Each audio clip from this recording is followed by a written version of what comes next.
What if the story you think you know is only half the story? This is not just about creation. This is not just about Jesus.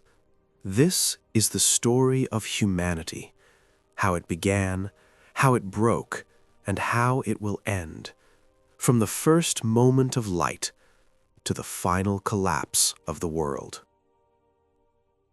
Before creation. Before anything existed, there was only God. No time, no space, no sound, just an endless void. And then God spoke. Before anything existed, there was only God. No time, no space, no sound, just an endless void. And then God spoke. Light exploded into darkness. The universe stretched into existence. Stars ignited. Oceans roared. Life formed piece by piece. And then something different, something in His image. Man, a perfect world. No pain, no death, no fear. Adam and Eve walked with God. No distance, no separation, just peace. Until a voice broke the silence. A whisper, a lie. Did God really say? Doubt turned into desire, desire into disobedience, and in a single moment, everything shattered. Innocence died, shame was born, and humanity fell. Sin spread fast. Generation after generation, the world grew darker. Violence became normal. Goodness disappeared. Humanity didn't just drift away from God, it ran. So God made a decision, not out of anger alone, but grief. He would start again. One man remained faithful, Noah. As the ark closed, the sky broke open. Rain fell and fell and fell. The world drowned. But inside the ark, hope survived. The waters receded, silence returned, and with it, a promise. God would not destroy the earth like this again. But humanity still hadn't changed, so God chose one man, Abraham. Not perfect, not powerful, but willing. Through him, a nation would rise, and through that nation, the world would be changed forever.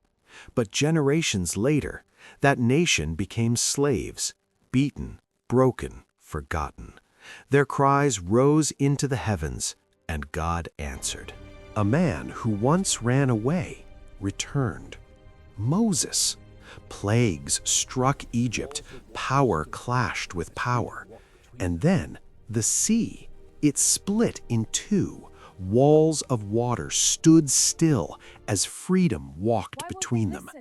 God gave His people a law, a way to live, a way to stay close to Him. But they failed again and again and again. Kings rose. Some followed God, most didn't. Power corrupted, truth was ignored, and the nation began to fall apart.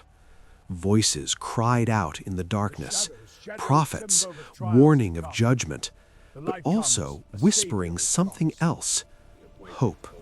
A Savior was coming. Then, after centuries of silence, He came. Not as a king, not with armies, but as a child. Jesus. He touched the untouchable. He healed the broken. He spoke with authority and compassion. He didn't just preach truth, He was truth. But the world didn't accept Him. He was betrayed, abandoned, condemned, nailed to a cross. The sky went dark. The earth shook, and hope seemed to die. But 3 days later, everything changed. The tomb was empty. Death was defeated. Hope wasn't lost. It was just beginning. His followers carried the message through fear, through suffering, through death, and it spread across the world. But the story doesn't end there. The Bible speaks of what's coming, a time of deception, chaos, and darkness like never before. Nations will fall, the earth will tremble, the sky itself will break. And then he returns, not as a servant, but as king. Evil will fall, darkness will end, and justice will finally come. A new heaven, a new earth, no pain, no death, no sorrow, only peace, only light, only God. This is the complete story of the Bible, not just where we came from, but where everything is going.